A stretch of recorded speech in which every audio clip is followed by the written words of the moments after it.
아까 그거에서 볼까?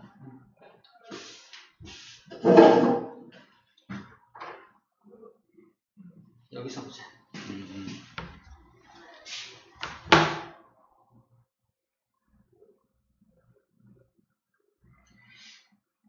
그 그림에서 다시 보자. 익숙한 그림에서. 지금 영상 찍고 있는 거예요? 찍고 있어요.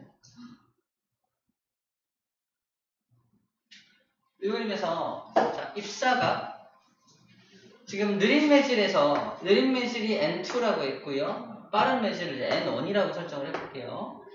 자, 일단 굴절률이 큰 건 누가 굴절률이 큰 거냐면 N1보다 N2가 굴절률이 큰 겁니다. 그쵸? 자, 우리 어떻게 정리할 거냐면은 왼쪽에다가 여기다 하자. 이쪽에다가 큰 거, 이쪽에다 작은 거, 이쪽에다가 큰 거를 정리해 볼게요. 먼저 N1이 작은 거고 N2가 큰 겁니다. 그쵸? 여기를 지나가는 속력을 V2, 여기를 지나가는 속력을 V1이라고 한다면 누가 더 빨라요? V1이 빠르죠? V1이 빠르죠? 그래서 V2가 느리게 됩니다. 이렇게 되는 거 다. 자, 그 다음에 빠르면은 여기서 진행하는 속도가 빠르다는 것은 단위 시간 동안 이동하는 길이가 길어지죠. 빠르다는 건 시간당 이동 길이가 길어지니까 우리 이렇게 파동의 개념에서 이동 거리에 해당하는 건 파장입니다. 그죠? 람다라고 표현을 해요. 파장. 다시 말해서 속력이 느리면 조금씩 못 가니까 람다가 짧은 거고 빠르니까 람다가 길쭉길쭉한 거예요. 그래서 여기를 지나가는 파장을 람다1, 여기를 지나가는 것을 람다2라고 한다면 람다2가 짧고 람다1이 길죠? 그래서 람다1이 여기 들어가고 람다2가 여기 들어가게 됩니다. 맞죠? 자, 그 다음에 그러면 큰 각도, 작은 각도에서 이 입사각은 30도인데 굴절각은 90도죠. 그치? 누가 커요?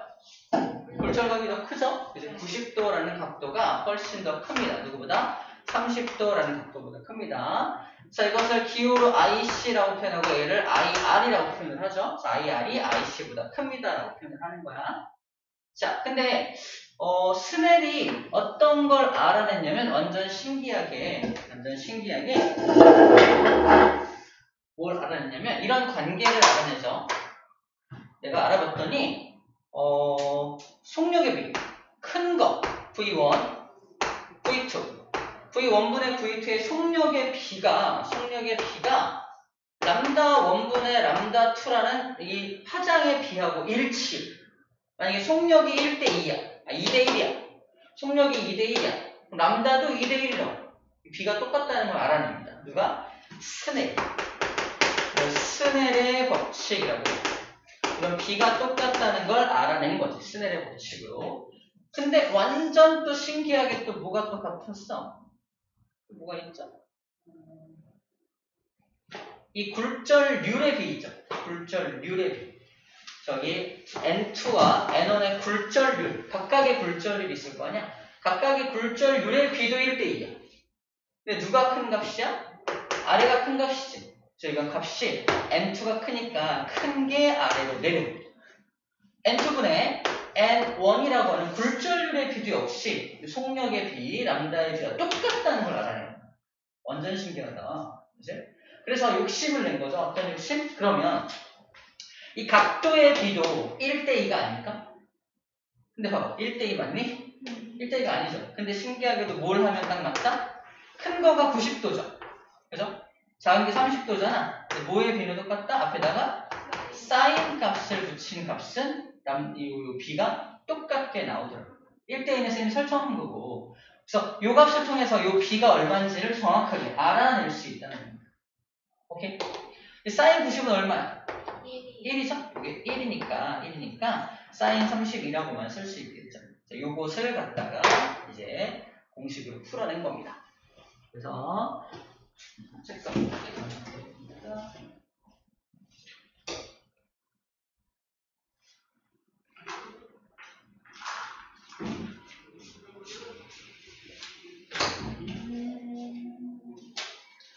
그래 책에 이렇게 써있죠?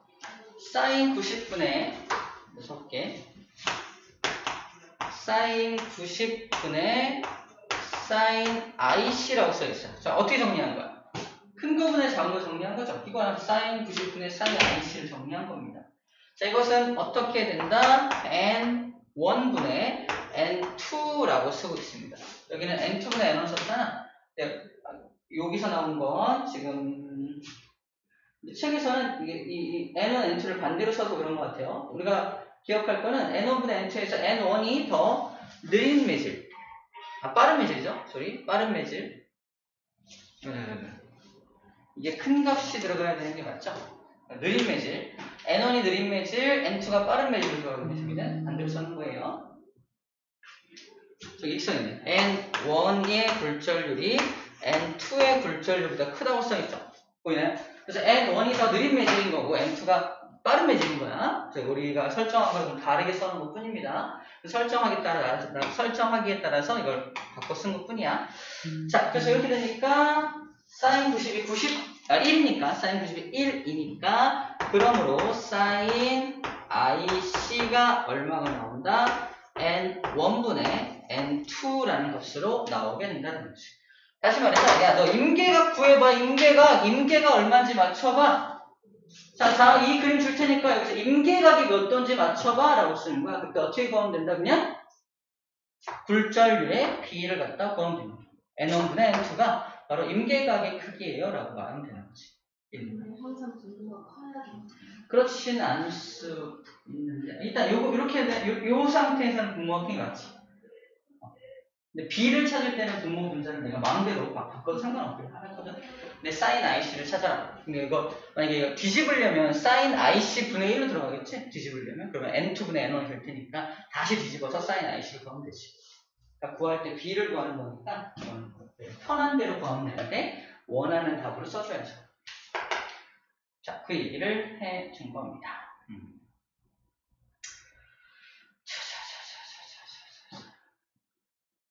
그리고 그래서 굴절률이 n인 매질에서 굴절률이 1인 공기로 빛이 진행할 때 다시 말해서 이걸 설정을 한 거야. 요거를 n이라고 하자. 공기의 굴절률을 1이라고 하자. 설정을 한 거야. 오케이? 자, 느린 매질의 굴절률을 n이라고 표현을 하고 그 다음에 공기의 굴절률을 1이라고 표현했을 때 이대로 적용해보면 어떻게 돼요? 그냥 n분의 1 나오죠? n분의 1이다. 사인 IC는 n분의 1에 써는 거예요. 그렇죠? 보입니까? 별거 아니죠? 별거 아닙니다. 그래서 우리가 요거가 되게 텍스트 읽을 때 이게 무슨 말이지 했던 것들이 이제 우리 스넬 법칙 정리한 법이 큰 거 작은 거 정리를 쫙 해놓고 나서 이거를 먼저 보고 보니까 너무 쉽게 보인다는 걸 알려주고 싶었던 거야. 자, 이렇게 해서 전반사 내용은 다 정리가 됐고요.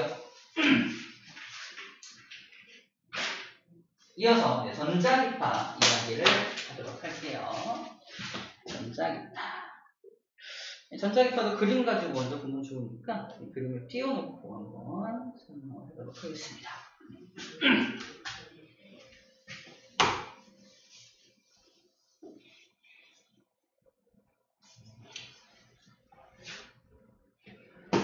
쌤이 옛날에 연세대학교 대학원 면접 보러 갔던 거 얘기했었나요?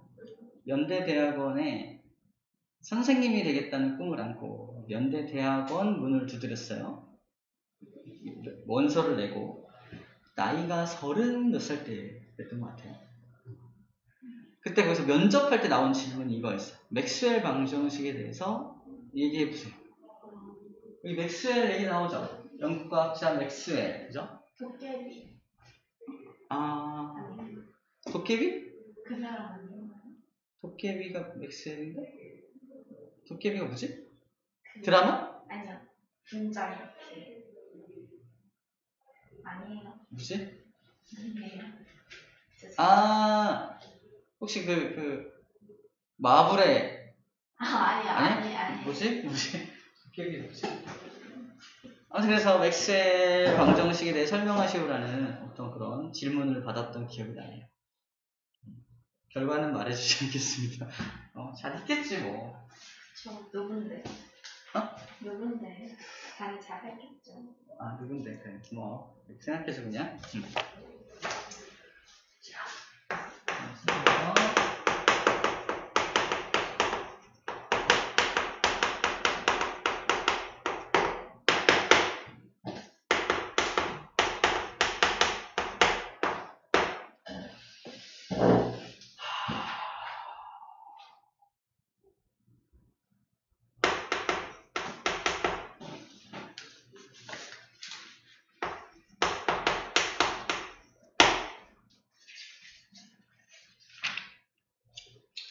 간단하게 하면 되겠다. 자, 일단 전자기파가 뭔지부터 설명할게요. 전자기파는 한마디로 그냥 빛이에요. 빛을 전자기파라고 그래요. 우리 이 교실에도 빛이 있어요. 있죠? 근데 빛이 여러분들 이렇게 오고 있어요. 이렇게 이 기분처럼 오고 있어요. 이렇게. 다시 말해서 이름이 왜 전자기파냐면 전기파하고 자기파가 함께 오고 있는 거예요. 내가 전기면 도윤이가 자기인 거야. 눈빛 봤어. 이거 기억나요? 도선에 전기가 흐르면 주변에 자기장 생기는 거 알아요? 어떤 방향으로? 도선에 전류가 이렇게 흐르면은 수직 방향으로 생깁니다. 그래서 전기장이 이렇게 지나가면 그거에 수직해서 자기장이 생겨요. 전기장이 이렇게 앞으로 지나간다면 수직 방향으로 자기장이 생겨요. 이해됩니까? 잘하고 있어요. 찍고 싶다 이렇게. 자, 그런데 반대로 또 봐. 우리 전자기 유도 현상은 뭐야? 코일이 가만히 있고 자기장이 변하면 얘가 전기를 만들죠. 이렇게 자기장이 생긴다면 이 자기장이 또 다른 전기장을 만들어요. 이해됩니까? 그래서 전기장이 자기장을 만들면 자기장이 또 전기장을 만들고 전기장이 자기장을 만들고 그래서 이렇게 쭉 진행하는. 이거 어디서 배웠죠? 모르겠네. 한번 설명한 적이 있는 것 같긴 해요. 이 전자기파에 대한 이해가 있어야 앞부분에서 할 수 있는 게 있어가지고 미리 설명한 게 있어요. 그래서 전기장과 자기장이 함께 오는 것이 전자기파다라는 거 먼저 기억을 해주고, 그래서 전자기파는 무슨 파다? 팽파. 위아래로 이렇게 떨림이 있는 거, 마루와 골을 갖고 있는 것은 횡파라고 하죠. 이렇게 횡파 형태로 오게 되는 겁니다. 전자기파를 발견한 것이 이제 헤르츠가 발견을 하고요. 맥스웰이라는 학자는 예측을 해요. 맥스웰이 예측한 거고 헤르츠가 확인한 겁니다. 전자기파가 이런 형태로 올 것이다 라는 횡파라는 사실도 우리가 알 수가 있어요.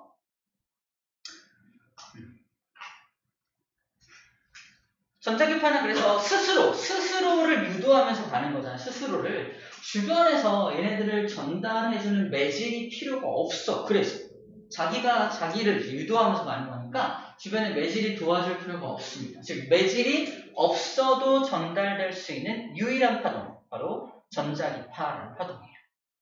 파동 배울 때 예외적으로 매질이 없어도 갈 수 있는 게 있어 라고 했던 게 바로 이 녀석인데, 그 이유가 스스로를 유도하면서 가기 때문이다 라고 생각하면 될 것 같습니다.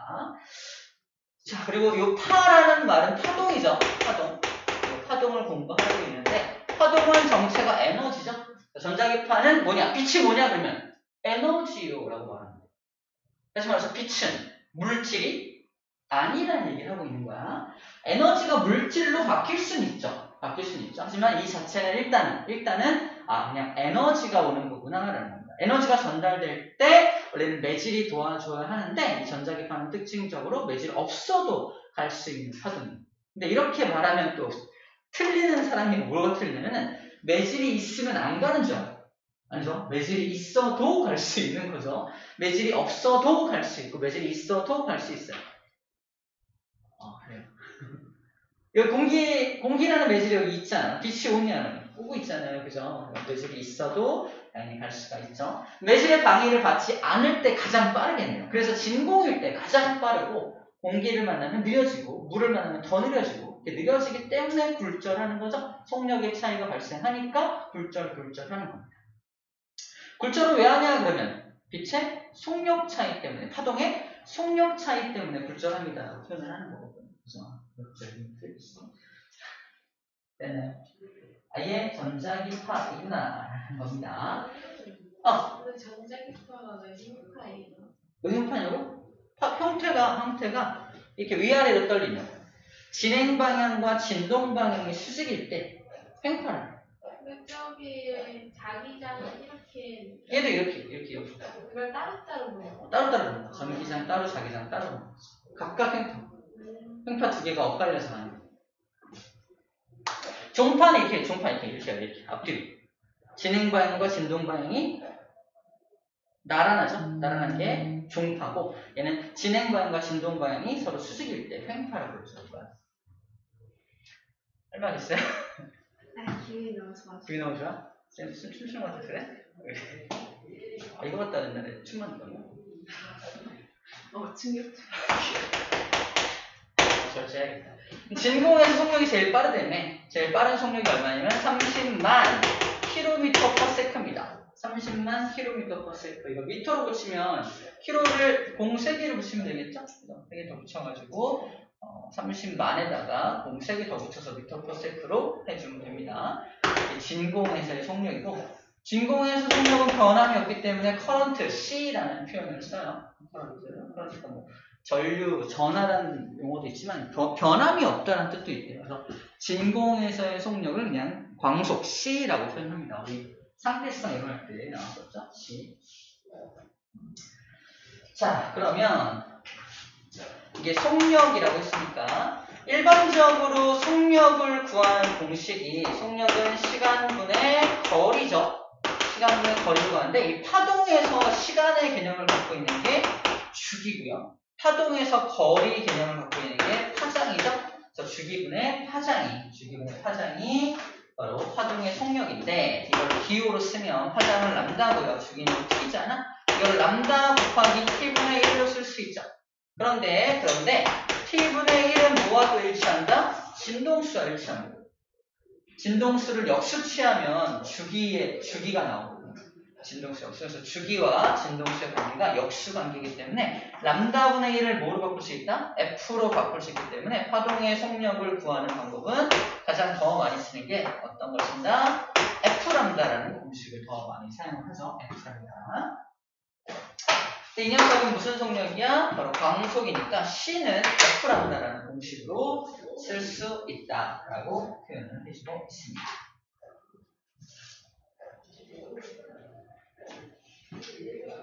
그래서 이 진동수가 더 크면 클수록, 진동수가 크면 클수록 이 에너지가 더 많다라고 볼 수 있어요. 그래서 진동수하고 에너지는 뭐하다? 비례 관계를 갖고 있게 됩니다. 그럼 이제 전자기파의 종류를 좀 보면은 확실하게 알 수가 있는데, 자, 전자기파의 종류를 쭉 나열한 표입니다. 우리가 알고 있는 빛은 이런 형광등 빛만 있는 게 아니라 눈에 보이는 빛과 눈에 보이지 않는 빛으로 나누어져요. 눈에 보이는 빛을 가능하다, 보는 것이 가능한 광선, 뭐라고 한다? 그렇지, 가시광선이라고 해. 가능하다, 보는 것이 가능한 광선인데, 그 영역이 우리 눈이 인식할 수 있는 범위가 되게 짧아요. 봐봐, 이만큼밖에 안 되지. 이 범위가 파장으로 따지면 380에서 750 나노미터에 해당하는 파장만 우리가 인식 가능하고, 그걸 벗어나면 볼 수가 없어요. 그래서 우리가 볼 수 있는 영역을 빨주노초 파남보라고 하잖아. 빨주노초 파남보라고 하는 무지개 영역만 우리가 눈으로 볼 수가 있는데, 빨간색과 그럼 보라색 중에 누가 더 에너지가 많다? 오케이. 이 보라색 쪽이 에너지가 많다. 즉 진동수가 더 큰 거고요. 빨간색 쪽은 에너지가 적으니까 진동수가 작은 겁니다. 빨간색은 이렇게 길쭉길쭉한 모습이고요. 보라색은 조금 이렇게 짤막짤막한 모습으로 그려지면 됩니다. 이거 모습 맞다고 이거 에너지가 적네, 에너지가 많네 라고 표현하는 거죠. 자, 그게 요놈입니다. 에너지하고 진동수는 비례한다는 표현이에요. 자, 이 빨간색을 한자어로 적색이라고 하고요. 보라색을 한자어로 자색이라고 하죠. 적색을 벗어난 파장은 우리가 눈으로 볼 수가 없기 때문에 그걸 적외선이라고 해요. 외자가 바깥 외자입니다. 적색 바깥쪽 선 영역은 눈으로 볼 수가 없어. 눈에 보이지 않게 되는 거죠. 마찬가지로 자색 바깥쪽도 눈에 보이지 않게 되겠죠? 원래 영역적으로 따지면 이게 적외선 영역이야. 그치? 이쪽 전체가 자외선 영역입니다. 그죠? 자외선 영역의 전체가. 근데 조금 세부적으로는 자외선이 이쪽 영역이고 이 자외선보다 더 에너지가 더 많은 경우에는 또 다른 이름을 부여해서 X선이다. 더 에너지가 더 많으면 감마선이다라고 이름을 붙여준 것 뿐인 겁니다. 자, 반대로 에너지가 더 적은, 적외선보다 훨씬 더 에너지가 적은 게 마이크로파. 더 적은 게 전파 영역이에요. 전파가 라디오파죠. 전파 영역이라고 말을 합니다. 그럼 이 중에서 가장 에너지가 많은 건 감마선일 거고요. 가장 에너지가 적은 건 라디오파일 겁니다. 그죠? 각각 어디 쓰는지 잠깐 볼게요. 감마선은 우리 그거 할 때 씁니다. 암 치료할 때. 방사선 치료한다 그래서. 암이 뭐냐면 내가 갖고 있던 어떤 세포가 특정한 어떤 이유 때문에 뭐 약물에 의해서든 스트레스에 의해서든 유전에 의해서든 내가 갖고 있던 세포가 미쳐가지고 세포 주기가 멈추지 않아. 계속 분열해. 그래서 암덩어리가 커진다고 말하잖아요. 세포 주기가 멈추지 않아요. 그래서 계속 분열하는 거예요. 원래 피부가 이렇게 잘라지면 이걸 딱 쫙 메꾸면 더 이상 세포 분열하면 안 되지. 다 아물면 끝나 있잖아. 근데 아물었는데도 또 세포 분열해서 막 덩어리가 생기고. 그걸 암세포라고 말하는 거예요. 그럼 이렇게 세포 주기에 이상이 생긴 녀석을 암이라고 표현을 한다면 이 암을 치료하는 방법은 얘한테 감마선을 쏴요. 쉽게 말하면 내가 갖고 있던 세포가 약간 미쳐가지고 이렇게 세포 주기에 이상이 생겼잖아. 감마선을 쏴서 한 번 더 미치게 하는 거예요. 한 번 더 미치게 하면은 얘가 자살해요. 세포가 자살합니다. 스스로 죽어버려요. 그래서 한 번 더 미치게 하는 거예요. 정상으로 돌아오는 게 아니라 정상으로 돌아오지 않고 죽어버려요. 자살해버려요. 그래서 감마선 치료, 즉 방사선 치료를 하게 되면 암세포가 죽게 되는 거죠. 그때 가장 아주 에너지가 많은 어떤 녀석을 쏴야 되기 때문에 감마선을 쏘게 되는 거예요. X선은 이렇게 X선, 우리 사진 찍을 때, 그래서 엑스레이라는 사진 찍을 때 쓰는 게 X선이죠. X선의 특징은 에너지가 엄청 많죠. 많아서 웬만한 거 다 뚫어버려. 다 뚫어버려. 사실 뚫지 못하는 게 있어. 뭐? 뼈를 못 뚫어요. 그래서 여기에 이쪽, X선을 쏘는 쪽이 이쪽이야. 쏘는 쪽이 이쪽이고요. 사람을 옆에 세워놓고 빵 쏘면은 살은 다 뚫어버려. 뚫어서 딱 하는데 뼈는 뚫지 못하고 튕겨나와요. 튕겨나서 이렇게 다다닥 빛이 여기에 튕겨나온 빛이 여기 딱 오니까 빛이 많이 모인 게 하얗게 드러나는 거예요. 그래서 뼈가 하얗게 보이는 거예요. 뚫어버린 곳은 빛이 오지 않죠. 그냥 이렇게 뭐랄까 투명하게 또는 까맣게 나오게 되는 거지. 그래서 우리가 뼈 사진을 찍을 수 있게 되는 겁니다. 됐죠? 그 다음에 적외선, 자외선 좀 이따가 저 리모컨으로 잠깐 보여줄 거고요. 마이크로파는 어디 쓰냐? 두 군데 쓰는데 첫 번째는 우리 집집마다 있는 전자레인지가 마이크로파를 이용을 해요. 전자레인지 특징이 뭐냐면 이게 딱 파동이 정해져 있잖아요. 이 파동이 정해져 있다는 건 이 파동의 요 진동수, 마이크로파의 진동수가 물 분자의 진동수하고 일치합니다. 물 분자에다 물을 갖다 놓으면 물 스스로 막 떨리고 있거든. 물의 진동수하고 마이크로파 진동수가 일치합니다. 그래서 물을 갖다 놓고 마이크로파를 쪼이면 우리 모두가 다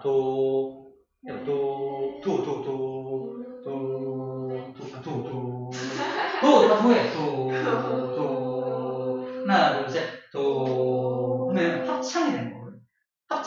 합창은 마이크가 따로 없어도 엄청 큰 소리가 납니다. 그 이유가 뭐냐면 같은 파동을 발생을 시키면 이게 합쳐진 걸 중첩된다 그래. 중첩되어서 커져요. 커집니다. 커지기 때문에 이 진폭이 커지기 때문에 소리가 커지는 같은 원리야. 물 분자가 진동하고 있는데 마이크로파를 쏘면 진동이 심해집니다. 진동이 심해지니까 막 서로 막 부딪혀가지고 열이 나는 거예요. 그래서 스스로 열이 막 나서 음식이 뜨거워지는 거예요. 밖에서 열을 공급하는 게 아니야. 진동수를 늘려주는 거예요. 진폭을 키워주는 거예요. 그게 전자레인지의 원리입니다. 이게 우주에서는 열을 맡기고, 우주에서는 우주에서 우주인들이 따뜻하게 음식을 먹고 싶은데 불을 뗄 수가 없는 거야. 산소가 없잖아, 그지? 그래서 이 전자레인지 마이크로파를 이용한 이 음식물 데우는 걸 연구를 한 거예요. 이 연구를 했던 과학자들이 수백 명이 죽어나간 걸로 알고 있어요. 연구소 내에 마이크로파를 쏜 거야. 모든 사람이 다 죽었어요. 사람도 영향을 받을 거야. 사람 몸속에 물이 있잖아. 물로 뜨거워지면 사람이 모두가 다 타 죽었어요. 초기에 이 마이크로파의 위험성을 모르는 상태에서 마이크로파 에너지도 별로 없는 게 뭐 얼마나 까분다고 그죠? 우리 이 가시광선보다 에너지가 적은 거잖아. 훨씬 에너지가 적은 게 무슨 우리를 위협한다고 싹 쐈는데 어때요? 뜨거워! 떼주고 나겠어요? 그렇게 알고 있어요. 쌤이 러시아 어떤 연구소로 알고 있는데 다 죽은 걸 알고 있어요. 근데 그렇게 발견된 게 마이크로파고요. 마이크로파를 그렇게 하면 되고, 첫 번째는 전자레인지, 두 번째는 마이크로파는 전파, 라디오파가 옆에 있잖아. 통신에 이용하기에 적당합니다. 파장이 길잖아. 파장이 길면 쭉 가다가 장애물을 만나면 잘 돌아서 이렇게 가요. 파장이 길수록 장애물을 만나면 쭉 돌아서 이걸 회절이라고 해요. 회절 현상이 되게 잘 일어나요. 잘 일어나서 멀리까지 이 신호를 전달하기에 아주 적당합니다.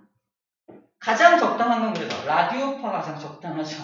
라디오파를 쏘면 그래서 전국 방송을 갈 수가 있는 거예요. 그래서 회절이 되기 때문에 우리나라는 산악 지형이기 때문에 산도 되게 많고 그래서 되게 회절을 잘해요. 엄청 잘해야 됩니다. 그래서 가장 긴 파동을 이용하면은 회절을 잘해서 멀리까지 신호를 보낼 수가 있겠죠. 근데 이렇게 땅으로 쏘는 건 그래서 라디오파를 써야 되는데 하늘로 쏘는 건 어때요? 하늘과 나를 통신하는 거. 즉 인공위성과 나와의 통신은 굳이 라디오파를 쓸 필요도 없습니다. 장애물이 별로 없으니까. 그때 쓰는 파동이 바로 마이크로파예요. 훨씬 진동수가 많기 때문에 에너지가 많기 때문에 조금 더 감도가 좋은 통신을 할 수 있다고요. 좀 더 감도가 좋은 통신을 할 수 있어요. 그래서 마이크로파는 그런 인공위성과의 통신에도 이용을 한다. 두 가지입니다. 통신에 이용하는 마이크로파를 그려놓은 거예요. 전자레인지 그려져 있지 않죠? 자, 일반적인 내용들을 좀 먼저 이야기를 해보았습니다. 자, 문제로 많이 나오는 게, 그럼 이 중에서, 이 모든 파동 중에서, 누가 제일 빠르니 물어봐. 누가 제일 빨라? 틀렸어요. 라디오파? 모두 다 빛이잖아. 빛의 속력은 다 일정합니다. 마이크로파든, 라디오파든, 가시광선이든, 속력은 다 일정이에요. 여기 봐봐. 내가 진동수가 엄청 높아. 내가 감마선이거든. 근데 람다 어때요? 그만큼 람다가 작을 거 아니야. 일정하다. 뭐야? 진동수 높다고 더 빠른 게 아니라는 겁니다. 람다는 작을 거 아니야. 공식을 바라가지고. 그래서 모든 전자기파의 속력은 다 같습니다. 똑같습니다. 식이 안 나오나? 써보세요. 같은 매질이라는 사람이 같은 매질이에요. 파동은 왜 안 보이는 거예요? 파동은 왜 안 보여요? 이거죠? 네. 우리 눈이 인식할 수가 없어. 눈의 한계지. 눈의 한계점. 너무 작아요. 우리 눈에서는 세포가 그걸 감지해야 되나? 세포가 감지할 수 있는 범위가 한계가 있는 거죠. 생물이기 때문에. 생물체이기 때문에. 생물체가 아닌 어떤 기계장치를 만들면 감지가 가능하겠죠. 조금 더 예민하게 만들 수 있을 거 아니야? 그래서 보여주려고 해요. 여기서 나오는 게 빛을 쏘는 장치거든? 그럼 이 리모컨은 자외선을 쓸까? 적외선을 쓸까? 적외선을 씁니다. 자외선 쏘면 되게 위험하잖아요. 자외선 위험합니다. 자외선 에너지가 많기 때문에 위험해. 그래서 적외선을 써요. 그래서 여러분들 적외선을 쏠 거야. 눈에 보이는지 안 보이는지 봐줘. 자, 띡. 보여? 띡. 보여? 분명히 나오고 있어요. 보이죠? 분명히 나오고 있습니다. 분명히 여기서는 빛이 나오고 있어요. 이 빛을 제가 감지하는 거야. 자, 그래서 우리 눈으로는 절대 안 보여요. 절대 안 보여. 근데 여러분들 갖고 있는 핸드폰, 아이폰 아니죠? 아이폰인가요? 오케이, 맞죠? 아이폰 켜보세요. 갤럭시 폰 켜보세요. LG도 괜찮아. LG도 안드로이드 폰이면 다릅니다. 카메라 여자 카메라를 여시고 쌤 이걸 쏠 테니까 날 찍지 말고 쏠 테니까 이거를 봐. 카메라 찍을 필요도 없어. 그냥 카메라를 보고 있으면 돼. 일단 잠깐 같이 봐야 되니까 자, 나 보이나? 보여? 빨간색 보이나요? 보이나요? 보여? 찍어봐. 빨리 하세요. 찍어봐. 누르세요. 눌렀어. 오, 네. 보여줘봐. 짜잔. 우와. 이거 영상으로 찍는 건 없어? 문자로 만들까요? 아, 보이나? 문제 나올걸요. 여기 나왔다. 보이죠? 빨간 보이죠? 우와. 보이죠? 근데 아이폰 안 보인다? 한번 해봐. 아이폰으로 찍어. 영상으로요? 영상으로 찍어. 너무 눈 같아서. 쏘고 있어요. 보이나요? 안 보여요. 아이폰은 절대 보이지 않습니다. 보여요? 보세요. 아이폰 안 보여. 아이폰의 철학이 뭐냐면 우리가 만드는 카메라는 사람의 눈과 똑같은 인식만 해야 된다. 라는 게 아이폰의 철학이에요. 사람 눈에 안 보이면 적외선을 왜 보이게 하는 거지? 이게 아이폰의 철학입니다. 그래서 불멍할 때 아이폰으로 찍으면 내가 보는 모습과 똑같이 돼요. 근데 안드로이드 폰 찍으면 막 안 보이는 불꽃들이 막 보여요. 그래서 그게 그것들이에요? 눈에 보이지 않는 불꽃들이 막 보이는 거죠. 그래서 막 나는 눈에 보일 때는 전혀 그냥 예쁜 모습이었는데 찍고 보니까 막 고양이 같은 게 막 나이기도 하고 이렇게 보입니다. 그래서 이게 이제 눈에 보이지 않는 게 안드로이드 폰은 찍히는데 아이폰은 안 찍혀요. 중요한 건 기계 장치는 우리 눈보다 좀 더 예민해서 더 많은 영역을 볼 수가 있다라는 말을 해주고 있습니다. 네. 그러면 전자기파가 우리 몸을 통과하면 안 좋아요? 자외선 쪽은 좋지 않아요. 적외선은 오히려 좋다 그래요. 적외선이 우리 몸을 통과하면 우리 몸을 치료해줘요. 그래서 적외선을 치료광선이라고도 표현을 해요. 그래서 우리 물리치료 가면 왜 빨간색 등 켜지는 거야? 그게 적외선. 원래 적외선 안 보이지만 내가 치료받고 있다는 걸 알려주기 위해서 빨간색 가시광선을 조금 집어넣어주고 적외선 치료를 해주는 거야. 자외선은 좋은 게 없죠. 자외선은 에너지가 많기 때문에 암을 유발시키거나 우리 피부에 암을 유발시키거나 방사선 피폭당할 때도 저 감마선 맞아. 감마선이 바로 왜 방사선의 일종이에요. 방사선이 알파, 베타, 감마가 있는데 방사선 중에 알파선, 베타선, 감마선이라는 방사선을 내뿜을 때 우리는 방사능이 있다고 표현해요. 방사능의 능이 뭐냐면 능력이야. 방사선을 내뿜으면 능력이 있어. 이게 방사능이. 방사라는 뜻은 뭐냐면 모든 방향으로라는 뜻이야. 방사는 모든 방향으로 방사선을 쫙 방출할 때 방사능을 가진다라고 표현을 해요. 근데 한쪽 방향으로만 가는 거 문제라고 우리 배웠어. 기다려주세요. 모든 방향이 방사. 한쪽 방향은 힌트야.